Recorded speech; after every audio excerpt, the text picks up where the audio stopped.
नमस्कार साथियों, स्वागत है आप सभी का सौदा घर के आज के इस नए वीडियो में। साथियों, आज ये प्लान है कि खराड़ी से चलकर वाकड़ तक चलेंगे और आपको यहाँ के बीच का सारा डेवलपमेंट दिखाने वाले हैं।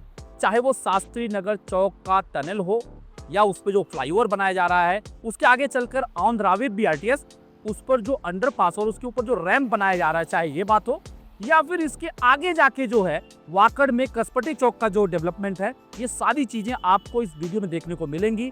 और उम्मीद करते हैं कि वीलॉग के जैसे चलते चलते आपको सारे डेवलपमेंट बताने वाले हैं।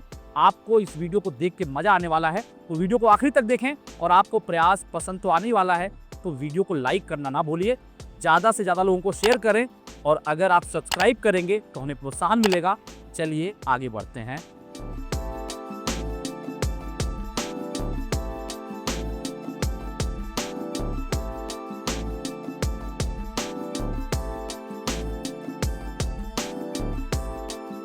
साथियों, एक चीज तो आप सब ने अनुभव किया ही होगा कि जब से नगर रोड को पार्शियल ट्रैफिक लाइट फ्री किया गया है, नगर रोड पर ट्रैफिक जाम कम हुआ है। लेकिन जिस तरह से यू टर्न और क्रॉसिंग को रखा गया है, उसकी हालत बदतर है, जिससे आए दिन एक्सीडेंट होता रहता है, जिसकी चपेट में टू व्हीलर्स की संख्या ज्यादा रहती है। कायदे से ऐसी जगहों पर फ्लेक्सिबल डेलिमिएटर का प्रयोग किया जाना चाहिए। साथ ही साथ ऐसी जगहों के पहले रिफ्लेक्टिव रोड स्टड्स को राइडर्स को गाइड करने के लिए लगाया जाना चाहिए, जिससे रात के समय सबके लिए ड्राइविंग सुविधाजनक हो। यह सौदा घर का सुझाव है। यदि पीएमसी और एमएसआरडीसी इसे संज्ञान में ले तो यह सबके लिए हित में रहेगा। साथियों, अब हम पहुंच चुके हैं शास्त्री नगर चौक पर। जैसा कि सौदा घर ने यहाँ पर बनाए जा रहे अंडरपास के बारे में पहले ही आप सभी को जानकारी दी है, आइए इसे एक बार डिटेल में समझ लेते हैं। यहाँ पर जो अंडरपास बनाया जा रहा है वह वाघोली विमान नगर की तरफ से आ रही ट्रैफिक को इस ट्रैफिक लाइट से बाईपास करके गुंजन चौक की तरफ बढ़ा देगी। इस अंडरपास की कुल लंबाई 720 मीटर है, जो यहाँ पर मौजूद दोनों ट्रैफिक सिग्नल को बाईपास करेगी और इसकी विड्थ 20.6 मीटर है, यानी कि लगभग 68 फीट। इस अंडरपास से पुणे सिटी की तरफ आ रही ट्रैफिक डीकंजेस्ट होगी। वहीं सिटी से वाघोली की तरफ जा रही ट्रैफिक को डीकंजेस्ट करने के लिए एक मर्जर फ्लाईओवर का भी निर्माण किया जाएगा, जिसका एक सिरा येरवड़ा की तरफ से आ रही ट्रैफिक के लिए होगा और दूसरा सिरा रिज कार्टन डॉन बॉस्को की तरफ से आ रही ट्रैफिक फ्लो को कम करने के लिए रहेगा। और ये दोनों मर्ज होकर ट्रैफिक को विमान नगर वाघोली की तरफ मूव कर देंगे, जिससे इस पूरे इलाके में ट्रैफिक की समस्या से निदान मिल जाएगा। यदि फ्लाईओवर के लेंथ की बात करें तो वो 396 मीटर का रहेगा और इसकी विड्थ 8.5 मीटर यानी कि 28 फीट का रहने वाला है। यदि इसे लॉन्ग टर्म प्लानिंग के साथ बनाया जा रहा है तो फ्लाईओवर की विड्थ काफी कम है। इसकी हालत हड़पसर में नोबल हॉस्पिटल के पास मौजूद फ्लाईओवर जैसी हो जाएगी, या यूं कहें बनते ही यूनिवर्सिटी फ्लाईओवर की तरह तोड़ने की नौबत ना आ जाए। बहरहाल अभी यह जल्द से जल्द बने और मौजूदा समस्या का निवारण करे, यही सकारात्मक सोच हम सभी को रखनी होगी। चलिए साथियों, यहां से फटाफट आगे बढ़ चलते हैं।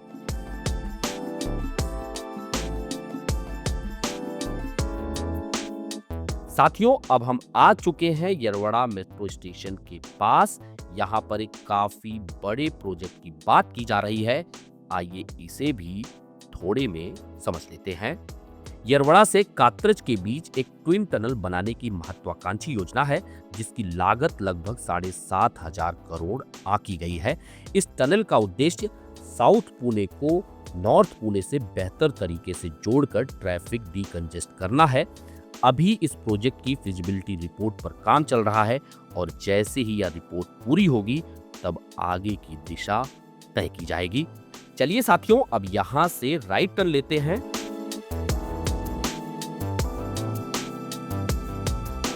लेफ्ट साइड में आपको दिख रहा है जो कि पहले हुआ करता था गुंजन टॉकीज। इसके आगे लेफ्ट साइड में ही आपको दिख जाता है लोक शाहीर अन्ना भाऊ साठे रंग मंदिर। यह एक सांस्कृतिक सभागार है। इसमें करीब 650 लोगों के बैठने की जगह है। इसे पुणे महानगर पालिका के द्वारा बनाया गया है। अण्णा भाऊ साठे एक जाने माने मराठी लोक कवि और सामाजिक सुधारक थे, जिन्होंने दलित साहित्य की बुनियाद रखी और समाज में बराबरी के लिए आवाज उठाई। साथियों, अभी जिस फ्लाईओवर के बगल से हम लोग चल रहे हैं, इसका कंस्ट्रक्शन 2020 में कोविड काल में शुरू हुआ और 2023 में इसे पब्लिक के लिए ओपन कर दिया गया। और इस फ्लाईओवर का नाम है धर्मवीर छत्रपति संभाजी महाराज उड्डान पुल। चलिए साथियों, यहां से लेफ्ट लेते हैं और गोल्फ क्लब रोड पर आगे बढ़ चलते हैं। इस रोड के दाहिने साइड में मौजूद है द पूना क्लब का गोल्फ कोर्स। इसी वजह से इस रास्ते का नाम गोल्फ क्लब रोड रखा गया। Poona club golf course Pune city में मौजूद 18 होल गोल्फ कोर्स है, जो 1886 में शुरू हुआ था और लगभग 100 एकड़ में फैला हुआ है। यह शहर के सबसे पुराने और प्रतिष्ठित क्लब्स में से एक है और आज इसके 6000 से ज्यादा मेंबर्स हैं।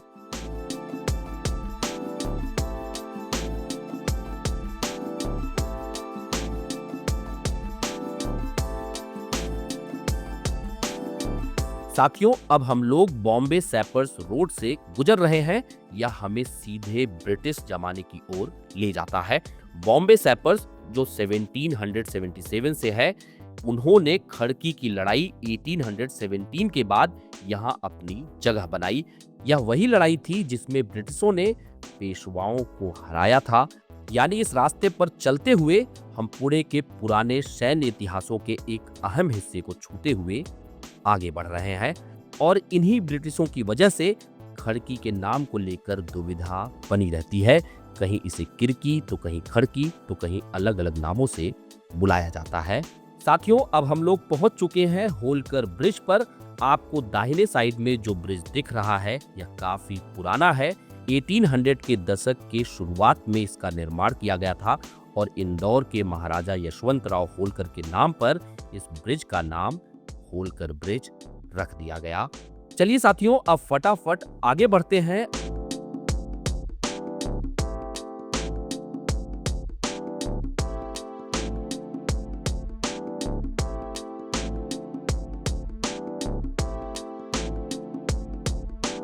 साथियों, आपको यहाँ की ग्रीनरी देख के जो है कहीं ना कहीं खुशी मिलती होगी कि काश पूरे शहर में ऐसी ही ग्रीनरी होती। पर इसके पीछे सबसे बड़ा कारण कहीं ना कहीं ये आर्मी बेल्ट का है कि जिसकी वजह से ये आज भी ट्रीज वैसे के वैसे हैं जैसा आज के 150 साल पहले रहा करते होंगे। तो अगर ऐसा देखना है तो कहीं ना कहीं ये प्रयास हमें आज से ही करने होंगे कि जितने भी रोड हम वाइड कर रहे हैं, चाहे उसके डिवाइडर पे बीच में या फिर साइड में, हमें उसी तरीके से वृक्षारोपण करना होगा जैसे आज के कई सालों पहले, कई दशकों पहले किया गया था, जिससे कि आने वाली पीढ़ियां ये ग्रीनरी ले पाएं और इससे होने वाले लाभ को भी एंजॉय कर पाएं। चलिए साथियों, अब फटाफट आगे बढ़ते हैं और पहुंचते हैं ओल्ड सांगवी में।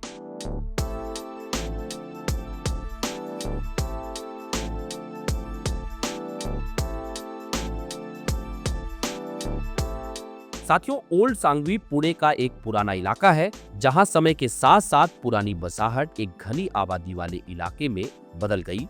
यहां पर आपको नैरो रोड्स होने की वजह से कई बार ट्रैफिक की समस्याओं से गुजरना पड़ता है।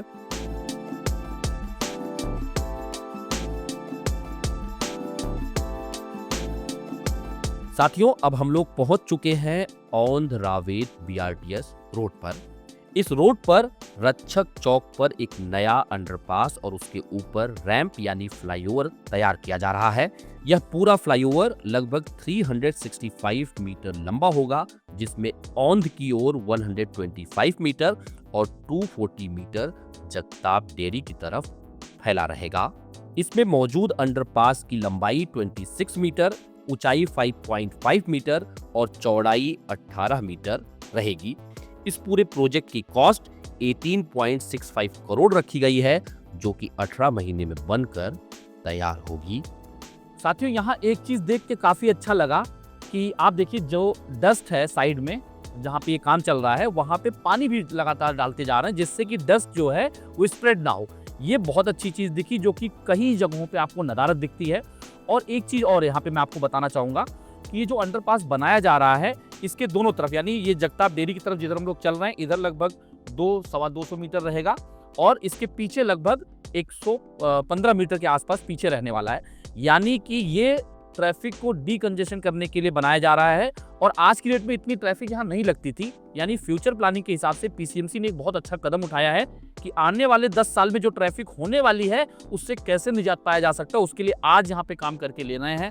और जो रैंप बनाया जा रहा है, क्योंकि अंडरपास है और दोनों तरफ जो है एक तरीके से आप इसको ओवरब्रिज कह सकते हैं या फिर रैंप कह सकते हैं, जो दोनों तरफ जो है फैला रहेगा, जिससे जो ट्रैफिक रक्षक नगर चौक के दूसरे साइड से आ रही है वो आराम से नीचे से निकल जाए और जिनको भी ऑन द रावेत बीआरटीएस पे जाना है वो बिना किसी रेड लाइट के सीधा जा पाएंगे। तो ये एक अच्छी चीज़ है। जो यहाँ पे आप देखें डिवाइडर भी कलरफुल हैं, यहाँ पे पेड़ लगाए गए हैं, जो कि मैं आपको सिटी के अंदर कह रहा था कि अगर हमें आने वाले पीढ़ियों को ऐसी ग्रीनरी दिखानी है तो उसके लिए मेहनत आज करनी होगी और वो मेहनत कहीं ना कहीं यहाँ पर किया गया है।